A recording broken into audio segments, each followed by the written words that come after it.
নিচে বসলেন আজকে আমার এই ধর্ণা পূর্ব নির্ধারিত। এই রাজ্যের মুখ্যমন্ত্রী বারংবার তিনি বিধানসভার অভ্যন্তরে বলেছেন যে বিধায়করা বিধায়ক উন্নয়ন তহবিলের টাকা আমাদেরকে দিন, আমরা এলাকার উন্নয়নের সহযোগিতা করব।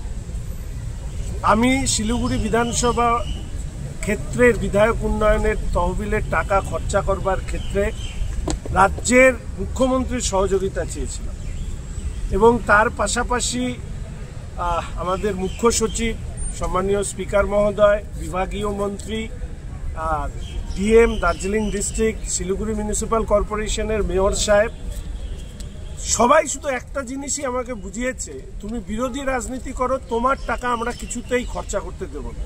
আমাদের শিলিগুড়ি উচ্ছন্নে যাক, উন্নয়ন বন্ধ হয়ে যাক, সামান্য কয়েকটা টাকা আমি কর্পোরেশন এসজেডিএকে দিয়ে দিতে চেয়েছি, কিন্তু তারা কিছুতেই এই টাকা খরচা করবে না। এক একটি কাজের পেছনে কোনোটায় 9 মাস, কোনোটায় 12 মাস, 14 মাস বারবার করে আমার সুক্তলা চটির সুক্তলা খুইয়ে দিয়েছে, তবু কাজ করানোর ক্ষেত্রে পাগল হয়ে যেতে হয়েছে।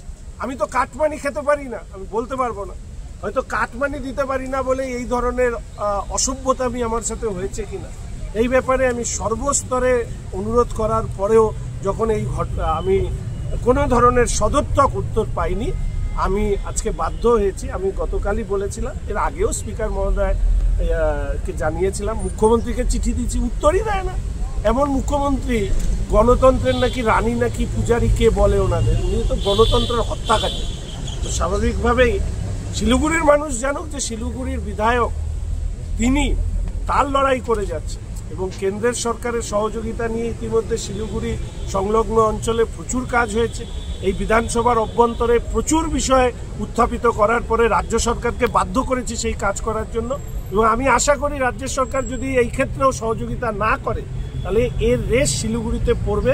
শিলিগুড়ির মানুষকে সাথে নিয়ে আবার নতুন আন্দোলন হবে।